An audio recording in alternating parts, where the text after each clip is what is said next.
From time to time, I get questions asking me, what is a Christian's view of government? Are we supposed to obey government? What are we supposed to do with government? In the Bible, in 1 Peter chapter 2, verses 13 and 14, it tells us that we must submit to government. In fact, it says that God has placed that government on you. So that means no matter what you think of that government, God's desire is that that government is over you. Now, the role of government is supposed to be to punish evildoers and to reward the good.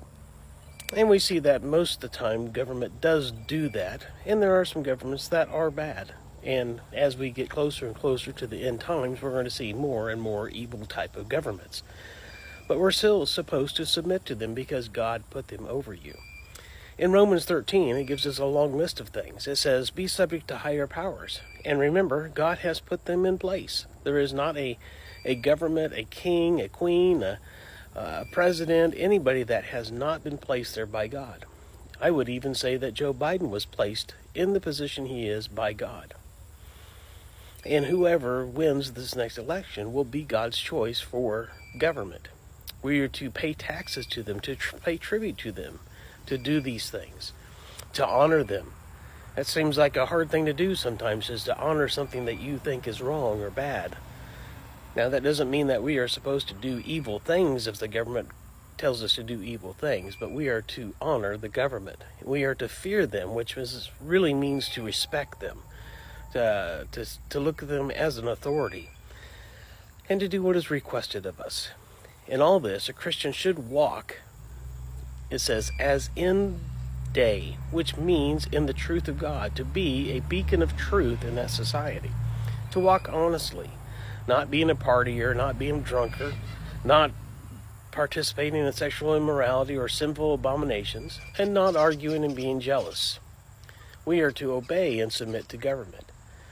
You say, well, how do you deal with a government that's oppressive? Well, let's look at Jesus. He was the one that is a perfect example of what we should be modeling our lives after. The Pharisees and the scribes came up to Jesus in Mark chapter 12, verses 14 through 17, and they were trying to trap him. They're trying to test him.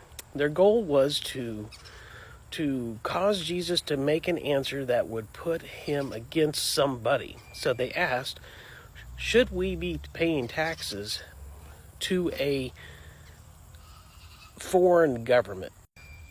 So Jesus, knowing that they were going to ask this question, and they knew they were trying to trap him, says, why are you tempting me? Why are you testing me? He says, bring me a penny. So they brought him a coin, and it's interesting that they brought him the legal tender of the day. Now, the Jews had their own coins. They had shekels and half shekels and mites, and they used that on a lot of the temple stuff. You know, you go up and pay your shekel there. You put your mites in the collection plate. There's actually a little trumpet you throw them in, and you think back of the widow that threw her mites in. A little bit of money there, but they brought him a coin from Rome, something that they used for legal tender. It was money that was accepted everywhere. It was the money they used to buy things all the time. In fact, when the disciples were going to try to feed all the people in feeding the 5,000 before Jesus created a miracle, they were saying, we don't have enough Roman money to buy this food. So Jesus says, holds up the coin, he says, whose inscription is on this?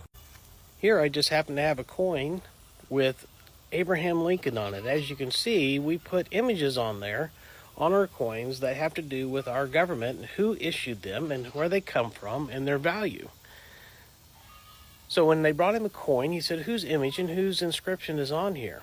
And they said, well, it's Caesar's. He says, well, if you're going to use Caesar's money, you're going to use his infrastructure, you're going to buy and sell using his stuff, then you have to pay him what he asked for because it is his. You are using his stuff. But here's a deep thought about this. It says also at the end of that verse, it says, surrender unto God what is God's. We looked at the coin and we saw that there is a face on the coin. There's an inscription on this coin. It says in Genesis 1, 26 through 27, that we are made in God's image. It said, let us make man in our image. He made them male and female. You are made in the image of God, and you bear the name of God. You bear his inscription. He assigned you, if you will. You are God's. And it says, render unto God the things that are God.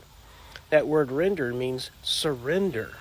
Surrender what is God's. You must surrender yourself. You are made in the image of God, and his name is on you.